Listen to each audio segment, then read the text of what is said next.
சரி. இன்றைக்கி ரோமர் 5ஆம் அதிகாரம் பார்க்கலாம். ஸோ அதில் பார்த்திங்கன்னா முதல் 5 வசனங்கள் ஒரு பகுதி, முதல் வசனத்தை தலைப்பாக போட்டுக்கலாம். சரிங்களா? முதல் வசனம் தலைப்பாக போட்டு வச்சுக்கோங்க. இவ்விதமாய் நாம் விசுவாசத்தினாலே நீதிமான்களாக்கப்பட்டிருக்கிறபடியினால் நம்முடைய கர்த்தராகிய இயேசு கிறிஸ்து மூலமாக தேவனிடத்தில் சமாதானம் பெற்றிருக்கிறோம். ஸோ அதாவது ஒரு தலைப்பு. சரிங்களா? முதல் வசனத்தை தலைப்பாக போட்டுக்கோங்க. ஸோ பார்த்திங்கன்னா முதல் வசனத்தில் பார்த்திங்கன்னா இவ்விதமாய் நாம் விசுவாசத்தினாலே நீதிமான்களாக்கப்பட்டிருக்கிறபடினால். ஸோ இவ்விதமாய் அப்படின்னா அதுக்கு முன்னாடி வசனத்தை நம்ம பார்க்கணும். சரிங்களா? அப்போ 4ஆம் அதிகாரம் முன்னாடி அதிகாரம் அந்த கடைசி வசனம் என்ன சொல்லுது அப்படின்னா, அவர் நம்முடைய பாவங்களுக்காக ஒப்பு கொடுக்கப்பட்டும் நாம் நீதிமான்களாக்கப்படுவதற்காக எழுப்பப்பட்டும் இருக்கிறார். சொல்லுங்களா? அப்போ பார்த்தீங்களா, இயேசு கிறிஸ்து நம்முடைய பாவங்களுக்காக ஒப்பு கொடுக்கப்பட்டிருக்கிறார், நாம் நீதிமான்களுக்காக எழுப்பப்பட்டிருக்கிறார். ஸோ அதனால் இவ்விதமாக அவர் இருக்கிறபடினால, நாம் விசுவாசத்தினாலே நீதிமான்களாக்கப்பட்டிருக்கிறபடினால நம்முடைய கர்த்தராக இயேசு கிறிஸ்து மூலமாக தேவனிடத்தில் சமாதானம் பெற்றிருக்கிறோம் அப்படின்னு சொல்லி நம்ம பார்க்குறோம். சரிங்களா? இப்போ நம்முடைய பாவங்களுக்காக ஒப்பு கொடுக்கப்பட்டிருக்கிறான்னு சொல்லி நம்ம அந்த இடத்துல பார்க்குறோம். நம்ம 1 யோவானில் நம்ம வாசிக்கிறோம், இயேசு கிறிஸ்துவின் ரத்தம் சகல பாவங்களும் நீக்கி நம்மை சுத்திகரிக்கிறது அப்படின்னு சொல்லி நம்ம பார்க்குறோம். ஸோ நம்முடைய பாவங்களுக்காக அவர் ஒப்பு கொடுக்கப்பட்டான்னு சொல்லி நம்ம பார்க்குறோம். ஸோ பார்த்திங்கன்னா இந்த சுவிசேஷ புஸ்தகங்கள் எல்லாம் பார்த்திங்கன்னா அவர் எவ்வளவா மரண அவஸ்தைப்பட்டார்னு சொல்லி நம்ம வாசிக்கிறோம். அதே ஏசாயா சொல்லும்போது சொல்கிறாரு, மெய்யாகவே அவர் நம்முடைய பாடுகளை ஏற்றுக்கொண்டு நம்முடைய துக்கங்களை சுமந்தார். நாமும் அவர் தேவனால் அடிபட்டு வாதிக்கப்பட்டு சிறுமைப்பட்டவர் என்று எண்ணினோம். நம்முடைய மீறுதல் நிமித்தம் அவர் காயப்பட்டு நம்முடைய அக்கிரமங்கள் நிமித்தம் அவர் நொறுக்கப்பட்டார். நமக்கு சமாதானத்தை உண்டாக்கும் ஆக்கினை அவர் மேல் வந்தது, அவருடைய தழும்புகளால் குணமாகிறோம். நாம் எல்லாரும் ஆடுகளைப் போல வழி தப்பித்திருந்து அவனவன் தன் வழியிலே போனோம். கர்த்தரோ நம்ம எல்லோருடைய அக்கிரமத்தையும் அவர் மேல் விழப்பண்ணினார். அவர் நெருக்கப்பட்டும் ஒடுக்கப்பட்டும் இருந்தார். பார்த்திங்கன்னா அவ்வளவா அவர் மரணத்தை ருசி பார்த்தார் அப்படின்னு சொல்லி நம்ம பார்த்தோம். ஸோ நம்முடைய பாவங்களுக்காக ஒரு ஒப்புக்கப்பட்டிருக்கிறார். ஸோ நம்மை நீதிமான்களாக்க, நமக்கு ரட்சிப்பை தர, நமக்கு ஜீவனை தர அவர் பார்த்திங்கன்னா பயங்கரமான ஒரு சிலுவை மரணத்தை அனுபவித்தார்னு சொல்லி நம்ம அந்த இடத்துல பார்க்குறோம். சரிங்களா?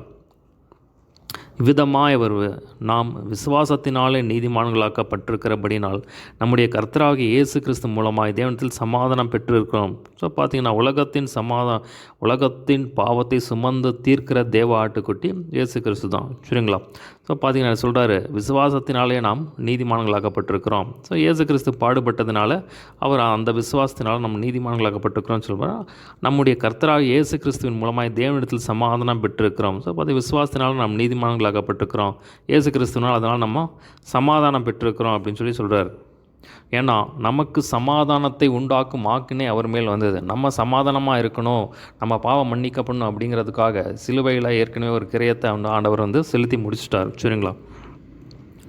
அவர் மூலமாய் நாம் இந்த கிருபையிலே பிரவேசிக்கும் ஸ்லாக்கியத்தை விசுவாசத்தினாலே பெற்று கொண்டிருந்து தேவ மகிமையை அடைவோம் என்கிற நம்பிக்கையிலே மேன்மை பாராட்டுகிறோம். ஸோ பார்த்திங்கன்னா மேலே சொல்கிறாரு, விசுவாசத்தினாலே நாம் நீதிமான்களாக்கப்பட்டிருக்கிறோம் அப்படின்னு சொல்லி சொல்கிறாரு.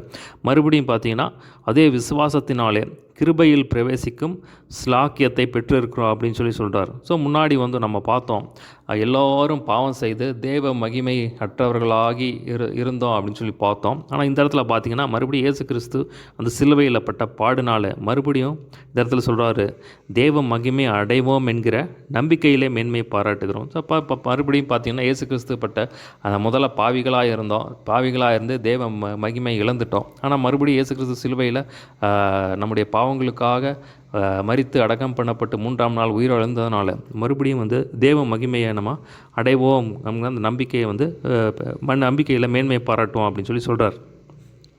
3ஆம் வசனம் பாருங்கள். அது மாத்திரமல்ல, உபத்திரவம் பொறுமை பரீட்சை நம்பிக்கையும் உண்டாக்கும் என்கிறது அறிந்து உபத்திரவங்களையும் மேன்மை பாராட்டுகிறோம். ஸோ பார்த்திங்கன்னா அது மாத்திரம் இல்லை, விசுவாசத்தினால் பார்த்திங்கன்னா மேலே சொல்கிறாரு, விசுவாசத்தினால் நம்ம நீதிமான்களாக்கப்படுகிறோம், அதனால் சமாதானத்தை பெற்றுக்கொள்கிறோம் அப்படிங்கிறாரு. அவர் பார்த்திங்கன்னா அதே விசுவாசத்தினால் நம்ம கிருபையில் பிரவேசிக்கும் ஸ்லாக்கியத்தை பெற்றிருக்கிறோம் அப்படிங்கிறாரு. ஆனால் இழந்த தேவ மகிமையை நம்ம பெற்றுக்கொள்கிறோம் அப்படின்னு சொல்லி அதையும் சொல்கிறாரு. அவர் அப்புறம் அது மாத்திரம் இல்லை, பார்த்திங்கன்னா உபத்திரவம் பொறுமை பரீட்சையும் நம்பிக்கையும் உண்டாக்கும் என்று அறிந்து உபத்திரங்களையும் மேன்மையை பாராட்டுகிறோம் அப்படின்னு சொல்லி சொல்கிறார். இப்போ பார்த்திங்கன்னா உபத்திரம் அநேக காரியங்களை செய்கிறது இந்த சொல்கிறார். பார்த்துங்க, உபத்திரவத்துலேருந்து எப்படி நம்பிக்கை வருது அப்படிங்கிறத சொல்கிறார் பாருங்கள். ஸோ உபத்திரம் என்ன கொண்டு வருது அப்படின்னா பொறுமையை கொண்டு வருது. பொறுமை பரீட்சையை கொண்டு வருது. பரீட்சை நம்பிக்கையை கொண்டு வருது அறிந்து உபத்திரங்களையும் மேன்மையை பாராட்டுகிறோம்னு சொல்லுவோம். ஸோ பார்த்திங்கன்னா இப்போ இயேசு கிறிஸ்து சொல்கிறாரு. அப்போ பார்த்திங்கன்னா அப்போ உபத்திரம் மேன்மை பாராட்டுறதுனா என்ன அப்படின்னா என்னென்னா, அப்போ இயேசு கிறிஸ்து சொல்கிறார், உலகத்திலே உங்களுக்கு உபத்திரம் உண்டு, ஆனாலும் திடன் கொள்ளுங்கள், நான் உலகத்தை ஜெயித்தேன்னு சொல்லி ஆண்டவர் சொன்னார். பார்த்திங்கன்னா உபத்திர பார்த்து பயப்படாத, உபத்திர பார்த்து கலங்காத, நான் இருக்கேன் அப்படின்னு சொல்லி ஆண்டவர் சொல்கிறார் பாருங்கள். இப்போ எனக்கு உபத்திரம் வந்துச்சுன்னா நான் உலகத்தை மேற்கொண்டேன், ஜெயித்தேன், என்னுடைய ஓட்டத்தை வெற்றிகரையாக முடித்தேன். ஸோ அதை பார்த்திங்கன்னா உபத்திர பார்த்து நீ ஒரே இடத்துல நின்றாத, நீ இப்போ தைரியமாக முன்னேறிப்போம் அப்படிங்கிற மாதிரி அவனு சொல்கிறார் பாருங்கள். உபத்திரங்களில் மேன்மை பாராட்டுங்க. உபத்திரம் மேன்மை பாராட்டினா ஆண்டவரே இந்த உபத்திரத்துக்காய் சோத்திரம், நீர் அதை தாண்டி போக செய்வீர் சோத்திரம் அப்படின்னு சொல்லி நம்ம பார்க்குறோம் பாருங்கள். இந்த பார்த்தீங்கன்னா யோபுக்கு அநேக உபத்திரம் வந்துச்சு. ஆனால் யோபு என்ன சொன்னார்? கர்த்தர் கொடுத்தார், கர்த்தர் எடுத்தார், கர்த்தருடைய நாமத்துக்கு ஸ்தோத்திரம், இந்த உபத்திரம் என்ன ஒன்றும் பண்ணாது அப்படிங்கிற மாதிரி சொல்கிறார். சரிங்களா? அதான் சொல்கிறார். சரிங்களா? இப்போ அதான் உபத்திரவங்களை மேன்மை பாடுறார். அந்த மாதிரி உபத்திரத்துக்காய் சோத்திரம்.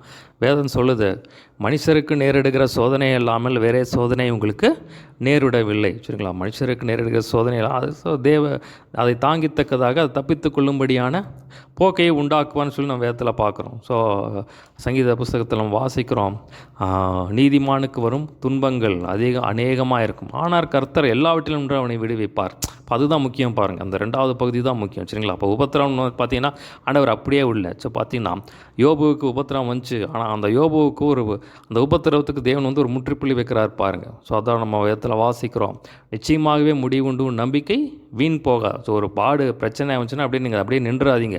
பார்த்தீங்கன்னா ஆண்டவரே நமக்கு சோத்திரம், இது தாண்டி போக நீ உதவி செய்வீர், நமக்கு சோத்திரம், அதுக்கான வழி ஆண்டவர் வச்சிருக்காரு பாருங்க. அதனால் அதான் சொல்கிறாரு, உபத்திரவத்துலேயும் மேன்மை பாராட்டுக்கிறோன்னு சொல்லி சொல்கிறார். ஸோ பார்த்தீங்கன்னா இந்த உபத்திரம் அநேக நன்மை காரியங்கள் செய்யுது. இந்த உபத்திரம் ஆரம்பித்து எங்கே போய் முடியுது அப்படின்னா நம்பிக்கையில் போய் முடியுது பாருங்கள். உபத்திரம் பொறுமை பரீட்சையை நம்பிக்கையும் உண்டாக்கும் என்று அறிந்து உபத்திரங்களையும் பார்த்திங்கன்னா இந்த உபத்திரம் கடைசியாக எங்கே கொண்டு வந்து விடுது அப்படின்னா நம்பிக்கையில் கொண்டு வந்து விடுது. ஸோ அந்த நம்பிக்கை என்ன அப்படின்னா தேவன் மேல் வைக்கிற நம்பிக்கை. ஸோ அதுதான் முக்கியம் பாருங்கள். இப்போ உபத்திரவத்தில் ஆரம்பித்து அந்த உபத்திரம் எங்கே கொண்டு வந்து தேவன் மேலே இன்னும் அதிகமான நம்பிக்கையை நமக்கு வருவிக்கிறது அப்படின்னு சொல்லி சொல்கிறார். சரிங்களா? ஸோ இந்த நம்பிக்கை ரொம்ப முக்கியம் பாருங்கள்.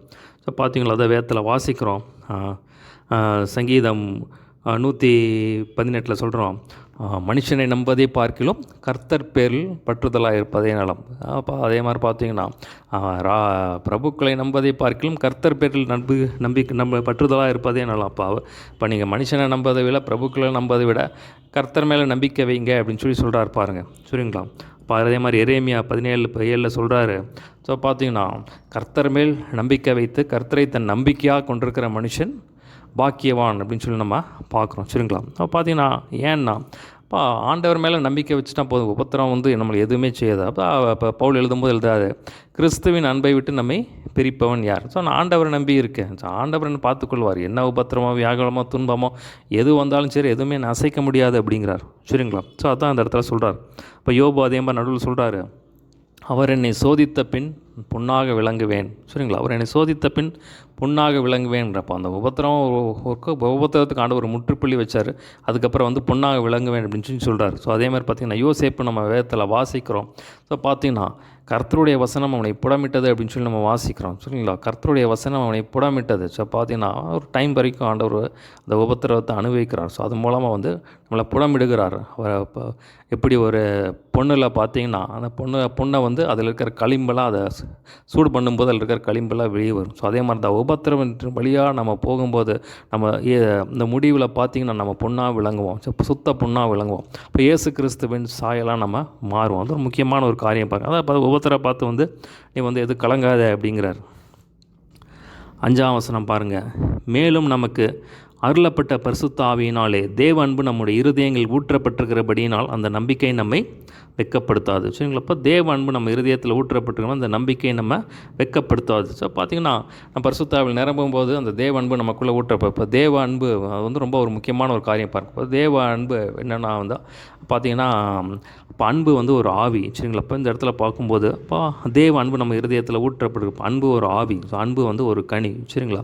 அப்போ அந்த நம்பிக்கை நம்மை வெட்கப்படுத்தாது. அப்போ அப்படின்னா என்ன சொல்கிறார் அப்படின்னா, நீங்கள் தேவனை நம்பி இருக்கீங்க. சரிங்களா? முழுக்க முழுக்க தேவனை நம்பி இருக்கீங்க. எப்போ ரட்சிக்கப்பட்டீங்களோ அப்போ முழுக்க முழுக்க ஆண்டவர் பொறுப்பெடுக்கிறார் பாருங்கள். சரிங்களா? அப்போ நீங்கள் வந்து என்ன ஆனாலும் சரி, என்ன பிரச்சனை வந்தாலும் சரி ஆண்டவர் தான். சரிங்களா? என்ன பாடுகள் பிரச்சனைகள் என்ன ஒரு காரியம் நடந்தாலும் சரி, அதான் பவுல் எழுதும்போது எழுதுகிறாரு, தேவனிடத்தில் அன்பு கூறுவர்களுக்கு சகலமும் நன்மைக்கு எதுவாக நடக்கிறது. சரிங்களா? நம்ம வாழ்க்கையில் என்ன நடந்தாலும் சரி ஆண்டவரே தேவன் சித்தம். ஆண்டவர் சொல்கிறாரு, அவருடைய சித்தம் இல்லாமல் ஒரு தலையில் இருக்கிற ஒரு மயிர் கூட உழாது அப்படிங்கிறார். சரிங்களா? அப்போ தலையில் இருக்கிற மயிரெல்லாம் எண்ணப்பட்டிருக்கிற அப்படின்னு சொல்கிறாரு. சரிங்களா? பார்த்தீங்கன்னா தேவன் பொறுப்பாளியாக இருக்கார். சரி, அதனால தான் வந்து அந்த நம்பிக்கை நம்மை வெட்கப்படுத்தாது அப்படிங்கிறார். சரிங்களா? அப்போ நம்ம ஒரு ஆண்டவர் தம்முடைய சிலுவை மரணத்தினால நமக்கு மகா பெரிய ஒரு ரட்சிப்பை கட்டளை இருக்கார் பாருங்கள். அப்போ நம்ம சாத்தானின் ராஜ்யத்திலிருந்து தேவனுடைய ராஜ்யத்துக்குள்ளே ஆண்டவர் கொண்டு வந்துட்டார். நம்ம ரட்சிக்கப்பட்டு தேவனுடைய பிள்ளைகளாக நீதிமான்களாக மாற்றிட்டார் பாருங்கள். அவருடைய பிள்ளைகளாக மாற்றிட்டார். நம்ம பார்த்திங்கன்னா நீங்கள் வந்து அந்த நம்பிக்கையில் இருங்க. அதான் ஆண்டவர் சொல்கிறாரு, உங்கள் இருதயம் கலங்காதிருப்பதாக தேவனிடத்தில் விசுவாசமாக இருங்கள், எண்ணத்தில் விசுவாசமாக இருங்கள் அப்படின்னு சொல்கிறார். சரிங்களா? அவர் தாமே விசாரிக்கிறவர் ஆனபடியினால் உங்கள் கவலைகள்லாம் அவர் மேல் வைத்து விடுங்கள்னு சொல்கிறார். இதோ உலகத்தின் முடிவு பரியந்தம் சகல நாட்கள் நான் கூட இருக்கேன்னு சொல்கிறேன். நீ பயப்படாத அப்படிங்கிறார். நான் கூட இருக்கேன், நீ பயப்படாத அப்படிங்கிறார். சரிங்களா? அதனால தான் அந்த வேதவசனம் சொல்லுது பாருங்கள், அந்த நம்பிக்கை நம்மை வெட்கப்படுத்தாது. சரிங்களா? என்ன பிரச்சனைனாலும் சரி, எவ்வளவு கடன் பிரச்சனை இருந்தாலும் சரி, என்ன பயங்கரமான பிரச்சனைனாலும் சரி, அவரால் தீர்க்க முடியாது ஒன்றுமே கிடையாது பாருங்கள். ஸோ பார்த்திங்கன்னா நம்ம என்றைக்குமே பிரச்சனையை பெருசு பண்ணக்கூடாது பாருங்கள். தேவன் மேலே முழு நம்பிக்கை வைங்க. அதான் நம்ம வேதத்தில் வாசிக்கிறோம், உங்கள் இருதயத்தை வந்து ஊற்றி விடுங்கள், உங்கள் கர்த்தரை என்றென்றைக்கும் நம்புங்கள். அப்போது கர்த்தர் மேலே உங்கள் இருதயத்தில் இருக்கிற எல்லாவற்றையும் அவர் மேலே ஊற்றி விடுங்கள், கர்த்தர் மேல் பாரத்தை வைத்து விடுன்னு சொல்லி ஆண்டவர் சொல்கிறார் பாருங்கள். ஒரு நாளும் அந்த நீதிமான தள்ளாட விட்டான்னு சொல்லி நம்ம வாசிக்கிறோம் பாருங்கள். அடுத்த பாருங்கள், 6ஆம் வசனத்திலிருந்து 11ஆம் வசனம் வரைக்கும் அடுத்த பகுதி. 6ஆம் வசனத்திலிருந்து 11ஆம் வசனம் வரைக்கும் அடுத்த பகுதி. அந்த 8ஆம் வசனத்தை தலைப்பாக போட்டுக்கலாம். சரிங்களா? 8ஆம் வசனம் தலைப்பு, நாம் பாவிகளாக இருக்கையில் கிறிஸ்து நமக்காக மரித்ததினாலே தேவன் நம்மேல் வைத்த தமது அன்பை விளங்க பண்ணுகிறார். ஸோ அதான் அதோட தலைப்பு. சரிங்களா? 6ஆம் வசனத்திலிருந்து 11ஆம் வசனம், 8ஆம் வசனம் தான் தலைப்பு. 6ஆம் வசனம் வாசிக்கிறேன். அன்றியும் நாம் பலனற்றவர்களாக இருக்கும் போதே குறித்த காலத்திலே கிறிஸ்து அக்கிரமக்காரருக்காக மரித்தார். ஸோ அந்த இடத்துல பார்க்குறோம், குறித்த காலத்தில் நாம் பலனற்றவர்களாக இருக்கும்போதே. அப்போ பலனற்றவர்களே இருக்கும்போது அப்படின்னா நமக்கு உதவி செய்ய யாருமே இல்லை. நமக்கு வந்து யாராவது ஒருத்தர் நம்மளை மீட்க மாட்டாங்களா அப்படின்னு சொல்லி நம்ம எதிர்பார்த்து கொண்டிருக்கிற அந்த நேரத்தில் அதான் நம்ம பலனற்றவர்களாக இருக்கோம். உதவி செய்ய ஒருவருமே இல்லை. அந்த நேரத்தில் குறித்த காலத்திலே கிறிஸ்து அக்கிரமக்காரருக்காக மரித்தார். நீதிமானுக்காக ஒருவன் மரிக்கிறது அரிது, நல்லவனுக்காக ஒருவேளை ஒருவன் மரிக்க துணிவான். நாம் பாவிகளாக இருக்கையில் கிறிஸ்து நமக்காக மரித்ததினாலே தேவன் நம்மேல் வைத்த தமது அன்பை விளங்க பண்ணுகிறார். ஸோ அதான் நம்ம வேதத்தில் வாசிக்கிறோம். பார்த்தீங்கன்னா நீதிமானுக்காக ஒருத்தர் மறிக்கலாம், நல்லவனுக்காக ஒருத்தர் யாராவது மறிக்கலாம். ஆனால் நாம் பாவிகளாக இருக்கையில் நம்ம வந்து தேவனுக்கு பகைஞராக இருந்தோம், தேவனுக்கு பிரியமில்லாத காரியத்தை செஞ்சுட்டு இருந்தோம், தேவனுடைய பகைஞர்களும் துரோகிகளுமாக இருந்தோம். ஆனால் அப்படிப்பட்ட நம்ம வந்து நமக்காக வந்து தேவன் வந்து நமக்காக மரித்ததுனால நம்ம மேல் வச்ச அன்பை வந்து அவர் வந்து விளங்க பண்ணுறதை நம்ம பார்க்குறோம். அதுதான் நம்ம யோவானில் பார்க்குறோம். தேவன் தம்முடைய ஒரே பேரான குமாரனை தந்து இவ்வளவாய் தம்முடைய ஒரே பேரான வந்து நமக்கு உலகத்தை கொடுத்து இவ்வளவாய் நம்ம இடத்தில் வந்து அன்பு கூர்ந்தார் அப்படின்னு சொல்லி நம்ம பார்க்குறோம். சரிங்களா? ஒருவரும் கெட்ட போகாமல் நித்திய ஜீவனை அழிக்கும்படிக்கு அவரை தந்தருளி தன்னுடைய ஒரே பேரனை தந்தருளி இவ்வளவாய் அன்பு கூர்ந்தான்னு சொல்லி நம்ம பார்க்குறோம் பாருங்கள். இப்படியாக நாம் 9ஆம் வசனம், இப்படியாக நாம் அவருடைய இரத்தத்தினாலே நீதிமான்களாக்கப்பட்டிருக்க கோபாக்கினைக்கு நீங்களாக அவராலே நாம் ரட்சிக்கப்படுவது அதிக நிச்சயமாகும். ஸோ பார்த்திங்கன்னா இயேசு கிறிஸ்துவின் ரத்தத்தினால் நாம் நீதிமான்களாகப்பட்டிருக்கிறோம் அப்படின்னு சொல்லி நம்ம இந்த இடத்துல பார்க்குறோம். அப்போ இயேசு கிறிஸ்து நம்ம ஒரு விலை கொடுத்து வாங்கியிருக்கார், நம்ம உயிரை கொடுத்து நம்ம வாங்கியிருக்கார் பாருங்கள். சரிங்களா? இந்த உயிரை கொடுத்து இந்த ரட்சிப்பை நம்ம கொடுத்துருக்கார் பார்த்திங்களா? அப்போ யாரெல்லாம் அந்த இயேசு கிறிஸ்துவின் ரத்தத்தை விசுவாசிக்கிறாங்களோ அப்போ பார்த்திங்களா அந்த ரத்தம் வந்து நம்ம பாவத்தை கழுவுதான். யோவானில் நம்ம வாசிக்கிறோம், இயேசு கிறிஸ்துவின் ரத்தம் சகல பாவங்களையும் நீக்கி நம்மை சுத்திகரிக்கும் அப்படின்னு சொல்லி நம்ம பார்க்குறோம். ஸோ நம்ம பாவத்தை அறிக்கிட்டு பண்ணிட்டோம்னா போதும், நம்ம பாவத்தை எல்லாம் மன்னித்து நம்மை நீதிமான்களாக மாற்ற தேவன் வந்து உண்மையும் நீதி உள்ளவராக இருக்கிறான்னு சொல்லி நம்ம பார்க்குறோம் பாருங்கள். ஸோ பார்த்திங்கன்னா அதான் நம்ம அவருடைய ரத்தத்தை குறித்து நம்ம பார்க்கும்போது அந்த ரத்தம் விலையேறப்பட்ட ரத்தம், மாசற்ற ரத்தம், குற்றமற்ற ரத்தம்னு சொல்லி பார்க்கலாம். அந்த ரத்தம் வந்து தேவனிடத்தில் நம்ம சமீபமாக்கிறோம். முன்னாடி நம்ம தூரமாக இருந்தோம், தேவனுக்கும் நமக்கு சம்மந்தமே இல்லாமல் தூரமாக இருந்தோம், பாவிகளாக இருந்தோம், வழி விலகி நம்ம இஷ்டத்துக்கு போல் போயிட்டு இருந்தோம். ஆனால் இயேசு கிறிஸ்து என்ன பண்ணுறாரு, அவருடைய ரத்தத்தை கொடுத்து ரட்சிப்பை கொடுத்து நம்ம ஆண்டவரோடு சேர்த்துட்டார் பாருங்கள், அவரோட நம்ம ஐக்கியப்படுத்திட்டார் பாருங்கள். பார்த்திங்கன்னா நம்ம அவருடைய ரத்தத்தினால நீங்கள் சமீபமானீர்கள் அப்படின்னு சொல்லி நம்ம வேதத்தில் பார்க்குறோம் பாருங்கள். ரத்தம் சிந்துதல் இல்லாமல் பாவம் மன்னிப்பில்லை, சரிங்களா? அப்போ பார்த்தீங்கன்னா வேறு எந்த ரத்தமும் சரி, மனுஷ ரத்தம், மிருகங்கள் ரத்தம், வேறு எந்த ரத்தமே வந்து இயேசு கிறிஸ்துவின் ரத்தத்துக்கு ஈடாகாது பாருங்கள். எந்த ரத்தமே எதுவுமே செய்ய முடியல, சரிங்களா? ஸோ பழைய ஏற்பாட்டு காலத்தில் மிருகங்கள் ரத்தம் வந்து சும்மா அந்த பாவத்தை வந்து மூடிச்சு, சரிங்களா? ஆனால் பார்த்தீங்கன்னா அவங்களால் வந்து அந்த பாவத்தை வந்து அவங்களால வந்து விட முடியல. ஆனால் இயேசு கிறிஸ்துவின் ரத்தம் நம்மை பரிசுத்தம் செய்யும்படியாக வந்து நம்ம வேதத்தில் வாசிக்கிறோம். நம்மை பரிசுத்தம் செய்யும்படியாக பார்த்திங்கன்னா நகரவாசலுக்கு புறம்பே பாடுபட்டார் அப்படின்னு சொல்லி நம்ம பார்க்குறோம் பாருங்கள். அப்போ இயேசு கிறிஸ்துவின் ரத்தத்தில் அத்தனை வல்லமை இருக்குது பாருங்கள். ஸோ பார்த்திங்கன்னா அதில் விசேஷித்த வல்லமை இருக்குது பாருங்கள். ஸோ பார்த்திங்கன்னா அந்த ரத்தத்துக்கு நம்ம என்றென்றைக்குமே நன்றி செலுத்துகிறவர்களாக இருக்கணும் பாருங்கள். ஸோ அப்படிப்பட்ட நாம் நீதிமான்களாக இருக்க அவராலே ரட்சிக்கப்படுவது நிச்சயமாமே. ஸோ பார்த்திங்கன்னா அந்த இயேசு கிறிஸ்துவின் ரத்தத்தினால்தான் தான் நமக்கு நம்ம பாவங்கள் மன்னிக்க, முன்னாடி பாவி அப்படின்னு இருந்தோம், அப்போ இயேசு கிறிஸ்துவின் ரத்தத்தினால் கழுவுதான் நம்ம நீதிமான் அப்படிங்கிற ஸ்டேட்டஸ் ஆண்டவர் கொடுத்து நம்ம ரட்சிப்புக்குள் நடத்துகிறார் அப்படின்னு சொல்லி நம்ம அந்த இடத்துல பார்க்குறோம் பாருங்கள். 10ஆம் வசனம் பாருங்கள்.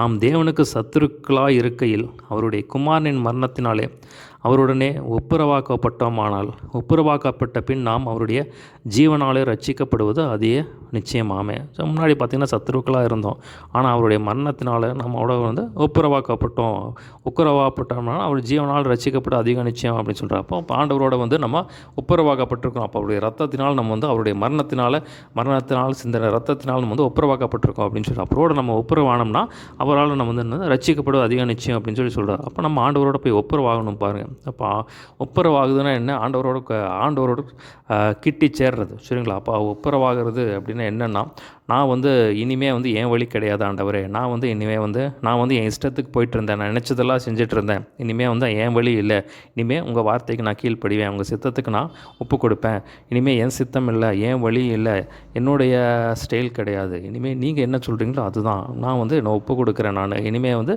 அதனால தான் ரோமர் 12ஆம் அதிகாரத்தில் சொல்கிறாரு, நீங்கள் உங்கள் சரீரங்களை ஜீவ பலியாக ஒப்பு கொடுங்கள்னு சொல்கிறார், சரிங்களா? அப்போ வசனத்தினால் நான் பரிசுத்தப்படுத்துங்க ஆண்டவரே, நான் வந்து இனிமேல் வந்து என் வழியில் நான் நடக்க மாட்டேன், என் கண்ணை நான் ஒப்பு கொடுக்குறேன், என் கண்ணு இஷ்டத்துக்கு செஞ்சு நினச்சதெல்லாம் பார்க்க மாட்டேன், சிந்தனை நினச்சதெல்லாம் நான் வந்து சிந்திக்க மாட்டேன், என் கை சொல்கிறதெல்லாம் நான் செய்ய மாட்டேன், என் கால் என் இஷ்டத்துக்கு நான் வந்து விட மாட்டேன், எல்லாத்தையுமே நான் ஒப்பு கொடுக்குறேன் அப்படின்னு சொல்லி ஆண்டவர் இடத்துல என் கண்ணை ஒப்பு கொடுக்குறது, சரிங்களா? என் கண்ணை ஒப்பு கொடுக்கறது, வாயை ஒப்பு கொடுக்கறது, சிந்தனை மண்டலத்தை ஒப்பு கொடுக்குறது, கையை ஒப்பு கொடுக்கறது, காலை ஒப்பு கொடுக்கறது, நான் அல்ல, நீர் என்ன வச்சுருக்கிறீரோ, நீர் என்ன சொல்கிறீரோ அது செய்கிறேன் அப்படின்னு சொல்லி ஆண்டவர் இடத்துல போய் சரண்டர் ஆகிறது. அதுதான் வந்து ஒப்புரவாது பாருங்கள். இனி நான் இல்லை நீங்கள் தான் அப்படின்னு சொல்லி ஒப்புரவாரு, சரிங்களா? 11ஆம் வசனம் பாருங்கள். அப்போ அதனால் வந்து நமக்கு ரட்சிப்பு வரும் அப்படின்னு சொல்லி சொல்கிறாரு. அதுவும் அல்லாமல் இப்பொழுது ஒப்புரவாக்குதலை நமக்கு கிடைக்க பண்ணின நம்முடைய கர்த்தராகிய இயேசு கிறிஸ்து மூலமாய் நாம் தேவனை பற்றிய மேன்மை பாராட்டுகிறோம், சரிங்களா? அப்போ இந்த மாதிரி ஒப்புரவாக்குதலை இயேசு கிறிஸ்துவனால் வந்து தேவன் நம்ம கொடுத்தனால தேவனுக்கு வந்து மேன்மை பாராட்டுகிறோம் அப்படின்னு சொல்லி. இப்போ மேன்மை பாராட்டுறதுன்னு ஆண்டவருக்கு நன்றி செலுத்துறது, அதை நினச்சி நம்ம நன்றி அறிதல் உள்ளவர்களாக இருக்குது. ஆண்டவரே இயேசு கிறிஸ்துவ மூலமாக எனக்கு ரட்சிப்பை கொடுத்தீரே உமக்கு நன்றி, உங்களோடத்தில் கிட்டி சேர கிருபை செய்தீரே உமக்கு நன்றி, முன்னாடி பாவியாக இருந்தேன், இப்போ வந்து நீதிமானாக மாக்கியிருக்கீங்க, பரிசுத்தவானாக மாக்கியிருக்கீங்க, பார்த்தீங்கன்னா உங்களோட சேரங்களுக்கு உங்களோட பழக்கங்களுக்கு உதவி செய்தீரே உமக்கு நன்றி ஆண்டவரே, உங்களோட இழுத்து கொண்டீங்களே அதுக்காக உமக்கு நன்றி அப்படின்னு சொல்லி நன்றி உள்ள இருதயத்தோட ஆண்டவரோட அதுக்கு வந்து அதுக்காக நம்ம மேன்மை பாராட்டணும். எங்களை ரட்சிப்பு விலையேற பெற்ற எத்தனையோ பேர் கிடைக்காத ரட்சிப்பை எங்களுக்கு கொடுத்தீங்களே ஆண்டவரே அப்படின்னு சொல்லி அதுக்காக வந்து தேவனுக்கு வந்து நன்றி செலுத்துறது, சரிங்களா? ஸ்தோத்திரம் பண்ணுறது. ஸோ அதான் தேவனை பற்றி மேன்மை பாராட்டுறது, அதுதான் இந்த இடத்துல சொல்கிறார். அடுத்த பாருங்கள், 12ஆம் வசனத்திலிருந்து 21ஆம் வசனம் வரைக்கும் அடுத்த பகுதி. அதில் பார்த்தீங்கன்னா அந்த 19ஆம் வசனத்தை தலைப்பாக போட்டுக்கலாம், சரிங்களா? கடைசி பகுதி 12 முதல் 21 வரை அந்த 19ஆம் வசனத்தை தலைப்பாக போட்டுக்கலாம். அன்றியும் ஒரே மனுஷருடைய கீழ்ப்படியாமையினாலே அநேகர் பாவிகளாக்கப்பட்டது போல ஒருவருடைய கீழ்ப்படிதனாலே அநேகர் நீதிமான்களாக்கப்படுவார்கள். ஸோ அதான் தலைப்பு. சரிங்களா? 12ஆம் வசனம் வாசிக்கிறேன். இப்படியாக ஒரே மனுஷனாலே பாவத்தினாலே மரணமும் உலகத்திலே பிரவேசித்தது போலவும் எல்லா மனுஷரும் பாவம் செய்தபடினாலே மரணம் எல்லாருக்கும் வந்தது போலவும் இதுவும் ஆயிட்டு. ஸோ பார்த்திங்கன்னா ஒரே மனுஷனாலே பாவம் பார்த்திங்கன்னா ஆதாம் பாவம் செஞ்சனால பாவம் வந்துச்சு, மரணம் வந்துச்சு. ஸோ அதே மாதிரி பார்த்திங்கன்னா எல்லா மனுஷரும் பாவம் செய்தபடினால் மரணம் எல்லாருக்கும் வந்தது போல் இது ஆயிற்று அப்படின்னு சொல்லி சொல்கிறார். நியாயப்பிரமாணம் கொடுக்கப்படுவதற்கு முன்னும் பாவம் உலகத்திலே இருந்தது. நியாயப்பிரமாணம் இல்லாதிருந்தால் பாவம் எண்ணப்படாமல் இருக்குமே. ஸோ நியாயப்பிரமாணம் கொடுக்கறதுக்கு முன்னாடியே ஆதாம் காலத்திலேருந்து மோசே காலம் வரைக்கும் நியாயப்பிரமாணம் கொடுக்கப்படவில்லை. ஸோ அப்போவே பாவம் உலகத்தில் இருந்துச்சு. அப்படிங்கிறப்ப நியாயப்பிரமாணம் இல்லைன்னா பாவம்ங்கிறதே ஒன்றும் கிடையாது அப்படின்னு சொல்லி சொல்கிறார். அப்படி இருந்தும் மரணமானது ஆதாம் முதல் மோசே வரைக்கும் ஆதாமின் மீறுதலுக்கொப்பாய் பாவம் செய்யாதவர்களையும் ஆண்டு கொண்டது. அந்த ஆதாம் பின்பி வந்தவருக்கு முன்னடையாளமானவன். ஸோ பார்த்திங்கன்னா மரணமானது ஆதாம் முதல் மோசே வரைக்கும் ஆதாமின் மீறுதலுக்கொப்பாய் பாவம் செய்யாதவங்களும் ஆண்டு கொண்டது. ஸோ பார்த்திங்கன்னா பாவம் செஞ்சது ஆதாம் மட்டும்தான். ஆனால் பார்த்திங்கன்னா ஆதாம்லேருந்து நியாயப்பிரமாணம் கொடுக்கப்படாத மோசே காலம் வரைக்கும் பார்த்திங்கன்னா அந்த ஆதாம் செஞ்ச அந்த மீறுதலுக்கொப்பாய் பாவம் செய்யாதவர்களையும் அந்த பாவம் ஆண்டு கொண்டது அப்படின்னு சொல்லி சொல்கிறார். அந்த ஆதாம் பிந்தி வந்தவருக்கு முன்னடையாளமானவன். ஸோ அந்த ஆதாம் பிந்தி வந்தவருக்கு முன்னடையாளம் பிந்தி வந்தவர் யாருன்னா இயேசு கிறிஸ்து. சரிங்களா? அப்போது ஆதாம் வந்ததுனால என்ன வந்துச்சு அப்படின்னா பாவம் வந்துச்சு, மரணம் வந்துச்சு. ஆனால் இயேசு கிறிஸ்து வந்ததுனால என்ன வந்துச்சுன்னா ஜீவன் வந்துச்சு, ரட்சிப்பு வந்துச்சு, நீதி வந்துச்சு. ஸோ அதான் அந்த இடத்துல சொல்கிறார். ஆனாலும் மீறுதலின் பலன் கிருபையின் வரத்தின் பலனுக்கு ஒப்பானதல்ல. எப்படி எனில் ஒருவனுடைய மீறுதலாலே அநேகர் மரித்திருக்க தேவனுடைய கிருபையும் இயேசு கிறிஸ்து என்னும் ஒரே மனுஷனுடைய கிருபையினாலே வரும் ஈவும் அநேகர் மேல் அதிகமாய் பெருகி இருக்கிறது. ஸோ பார்த்திங்கன்னா மீறுதலின் பலன் கிருபையின் வரத்துக்கு ஒப்பானதல் அப்படிங்கிறார். ஸோ ஆதாம் மீறிட்டார். ஆனால் அதையும் தேவனுடைய கிருபையின் வரத்தையும் ஒப்பிடுகிறார். அப்போ இது ஒப்பானது கிடையாது. தேவனுடைய கிருபை வரம் பெருசு அப்படின்னு சொல்லி இந்த இடத்துல சொல்கிறார். சரிங்களா? அப்போ அந்த கிருபை எப்படி வந்துச்சு அப்படின்னா இயேசு கிறிஸ்துவனால் வந்துச்சு. இயேசு கிறிஸ்து மரணத்துக்கு போனதுனால வந்துச்சு அப்படின்னு சொல்லி சொல்கிறார். 16ஆம் வசனம் பாருங்கள். மேலும் ஒருவன் பாவம் செய்ததினால் உண்டான தீர்ப்பு தேவன் அருளும் ஈவுக்கு ஒப்பானதல்ல. அந்த தீர்ப்பு ஒரே குற்றத்தின் நிமித்தம் ஆக்கினைக்கு எதுவாக இருந்தது. கிருபையின் வரவும் அநேக குற்றங்களை நீக்கி நீதி வழங்கும் தீர்ப்புக்கு ஏதுவாக இருக்கிறது. ஸோ இந்த இடத்துல சொல்கிறாரு பாவம் செய்ததுனால் ஒரு தீர்ப்பு வருது. அதை பார்த்திங்கன்னா அதுக்கு தேவன் அருளும் ஈவுக்கு ஒப்பானதில்லை. ஸோ பார்த்திங்கன்னா ஆதாம் பாவம் செஞ்சுட்டார். அதனால் ஆதாம் பாவம் செஞ்சுட்டார். அதனால் என்ன வந்துச்சு? பாவம் வந்துச்சு, மரணம் வந்துச்சு. அதனால் ஆக்கினை தீர்ப்பு வந்துச்சு. ஆனால் தேவன்கிட்ட என்ன வருது அப்படின்னா தேவன்கிட்ட கிருபை வருது. அதனால் தேவன் ஒரு ஈவு கொடுக்குறாரு. ஸோ இதை கம்பேர் பண்ணும்போது தேவனுடைய கிருபையும் அந்த ஈவும் பெருசாக இருக்குது அப்படின்னு சொல்லி சொல்கிறார். கிருபை வரமோ அநேக குற்றங்களை நீக்கி நீதி விலகும் தீர்ப்புக்கு ஏதுவாக இருக்கிறது. அல்லாமலும் ஒருவனுடைய மீறுதலினாலே அந்த ஒருவன் மூலமாய் மரணம் ஆண்டு கொண்டிருக்க கிருபையின் பரிபூர்ணத்தையும் நீதியாகிய ஈவின் பரிபூர்ணத்தையும் பெறுகிறவர்கள் இயேசு கிறிஸ்து என்னும் ஒருவராலே ஜீவனை அடைந்து ஆழ்வார்கள் என்பது அதிக நிச்சயமாமே. ஸோ ஆதாம் வந்ததுனால என்ன வந்துச்சுன்னா பாவம் வந்துச்சு, மரணம் வந்துச்சு, நியாய தீர்ப்பு, ஆக்கினை தீர்ப்பு வந்துச்சு. ஆனால் இயேசு கிறிஸ்து வந்ததுனால என்ன வந்துச்சு? கிருபை வந்துச்சு. கிருபையினால் பூரண கிருபை வந்துச்சு. அப்போ பார்த்திங்கன்னா அதனால் தேவனுடைய ஈவு வந்துச்சு. அதனால் ஜனங்களுக்கு என்ன வந்துச்சு அப்படின்னா ரட்சிப்பு வந்துச்சு, நீதி வந்துச்சு, ஜீவன் வந்துச்சு. அதனால் பார்த்திங்கன்னா ஒரு ஆளுகை வந்துச்சு. ஸோ அதான் சொல்கிறார். ஸோ ஆதாம்னால் பாவம் வந்துச்சு, மரணம் வந்துச்சு, ஆக்கினை தீர்ப்பு வந்துச்சு. இயேசு கிறிஸ்துவனுடைய கிருபையினாலும் ஈவினாலும் ஜனங்களுக்கு என்ன வந்துச்சு அப்படின்னா ரட்சிப்பு வந்துச்சு, நீதி வந்துச்சு, ஜீவன் வந்துச்சு, ஆளுகை வந்துச்சு அப்படின்னு சொல்லி சொல்கிறார்.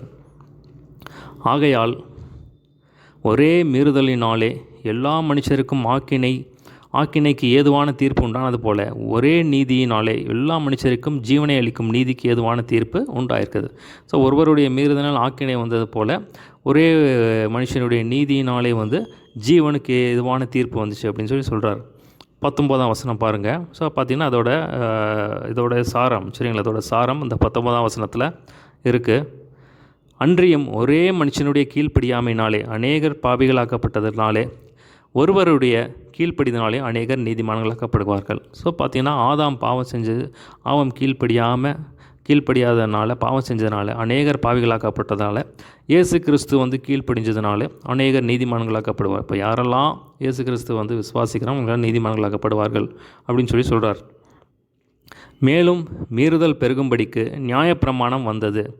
அப்படி இருந்தும் பாவம் பெருகின இடத்துல கிருபை அதிகமாக பெருகிற்று. ஸோ பாவம் பெருகின இடத்துல நியாயப்பிரமாணம் வந்துச்சு அப்படிங்கிறாரு. பார்த்திங்கன்னா பாவம் பெருகின இடத்துல கிருபை அதிகமாக பெருகிற்று அப்படின்னு சொல்கிறார். ஸோ ஆதலால் பாவம் மரணத்துக்கு ஏதுவாக ஆண்டு கொண்டது போல கிருபையானது நம்முடைய கர்த்தராகிய இயேசு கிறிஸ்துவின் மூலமாய் நீதியினாலே நித்திய ஜீவனுக்கு ஏதுவாக ஆண்டு கொண்டது. ஸோ பாவம் செய்ததுனால பாவம் வந்ததுனால மரணம் ஆண்டு கொண்டது அப்படின்னு சொல்கிறார். மரணத்துக்கு ஏதுவாக ஆண்டு கொண்டது. அதனால் கிருபையானது நம்முடைய கர்த்தராக இயேசு கிறிஸ்து மூலமாய் நீதியினாலே. ஸோ இயேசு கிறிஸ்து வந்ததுனால என்ன வந்துச்சு? கிருபை வந்துச்சு. கிருபையினால் இந்த ஜனங்களுக்கு நீதி வந்துச்சு. நீதி வந்ததுனால நித்திய ஜீவனுக்கு ஏதுவாக ஆண்டு கொண்டது அப்படின்னு சொல்லுது. ஸோ பாவத்தினால் மரணம் மரணத்துக்கு ஏதுவாக ஆண்டு கொண்டது போல் இப்போ இயேசு கிறிஸ்துவோட கிருபையை இயேசு கிறிஸ்துவனுடைய கிருபை வந்ததுனால நீதி வந்துச்சு. நீதியினால் ஜனங்களுக்கு நித்திய ஜீவன் வருது அப்படின்னு சொல்லி இந்த இடத்துல சொல்கிறார். சரிங்களா? ஸோ அதில் என்ன பார்த்தோம் அப்படின்னா 5ஆம் அதிகாரத்தில் பார்த்திங்கன்னா விசுவாசத்தினாலே நாம் நீதிமான்களாகிறோம். அதனால் இயேசு கிறிஸ்துவினால் சமாதானம் பெற்றிருக்கிறோம். அந்த காரியத்தை நம்ம பார்த்தோம். மறுபடியும் விசுவாசத்தினால பார்த்திங்கன்னா கிருபையில் சேரும் ஸ்லாக்கியத்தை பெறுகிறோம் அப்படின்னு சொல்லி அந்த காரியத்தை பார்த்தோம். இழந்த தேவ மகிமையை நம்ம பெற்றுக்கொள்கிறோம் அப்படின்னு சொல்லி அதை பார்த்தோம்.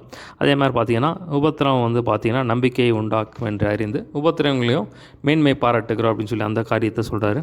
ஸோ பார்த்திங்கன்னா அதே மாதிரி நமக்கு அருளப்பட்ட பரிசுத்த ஆவியிலே தேவ அன்பு நம்ம இருதயங்கள் விட்டோம்னா அந்த நம்பிக்கை வெட்கப்படுத்தாது. அதனால் தைரியமாக இருங்க அப்படின்னு சொல்கிறாரு. ஸோ பார்த்திங்கன்னா நம்ம பலனற்ற குறித்த காலத்தில் இயேசு கிறிஸ்து அக்கிரமக்காக மரித்தார் அப்படின்னு சொல்லி நம்ம பார்த்தோம்.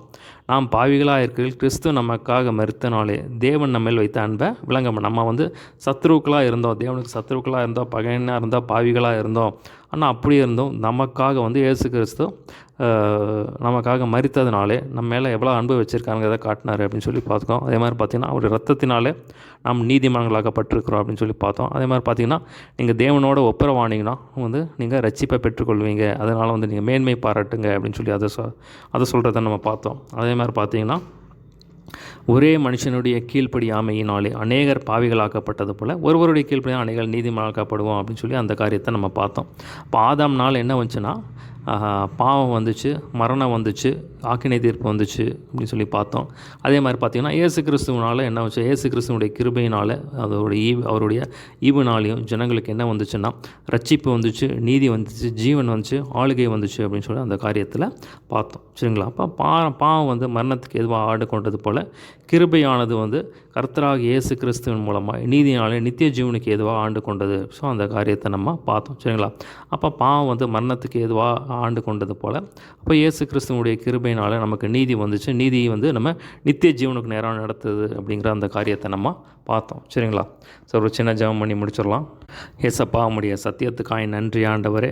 விசுவாசத்தினால் நாங்கள் நீதிமான்களாக்கப்பட்டிருக்கிறோம். அதுக்காய் நன்றி. அதனால் உங்களுக்கு சமாதானத்தை தந்திருக்கிறீர். உமக்கு நன்றி ஆண்டவரே. உம்முடைய கிருபையினாலே ஏசப்பா இந்த விசுவாசத்தினாலே கிருபையிலே ஏசப்பா பிரவேசிக்கும் ஸ்லாக்கியத்தை நீ தந்திருக்கிற நமக்கு நன்றி. இழந்த தேவ மகிமையை கர்த்தாவே உடைய மரணத்தினால் எங்களுக்கு தந்திருக்கிற நமக்கு நன்றி ஆண்டவரே. உபத்திரவத்திலும் மேன்மையை பாராட்ட கர்த்தர் எங்களுக்கு அனுகிரகம் செய்ய வேண்டும்படி ஜெபிக்கிறேன். நாங்கள் பாவிகளாக இருக்கல எங்களுக்காக மரித்த உடைய அன்பை நீர் வெளிப்படுத்தினே அது காயம் நன்றி ஆண்டவரே.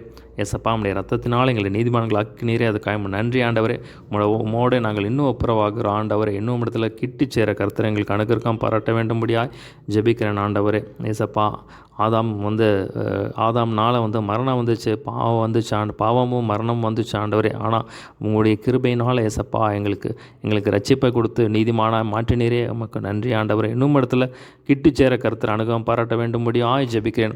முடிவு பரிந்தும் நிலைத்திருப்பவனே ரட்சிக்கப்படுவான்னு சொன்னீரே. முடிவு பரிந்தும் நாங்கள் அந்த ரட்சிப்பை காத்துக்குள்ள கர்த்தர் அனுகிரகம் பாராட்ட வேண்டும்படியாய் ஜெபிக்கிறோம். இந்த நாம் மாத்திரம் மகிமைப்படட்டும். துதிகன மகிமை அவமக்கே செலுத்துகிறோம். சொல்லப்பட்ட வசனங்கள் 100 பெருகட்டும் ஆண்டவர். எங்களுக்கு வாழ்க்கையில் கிரியை செய்யட்டும் ஆண்டவர். அந்த சத்தியங்கள் எங்களுக்குள்ள கிரியை செய்யட்டும். இந்த நாம் மாத்திரம் மகிமைப்படட்டும்.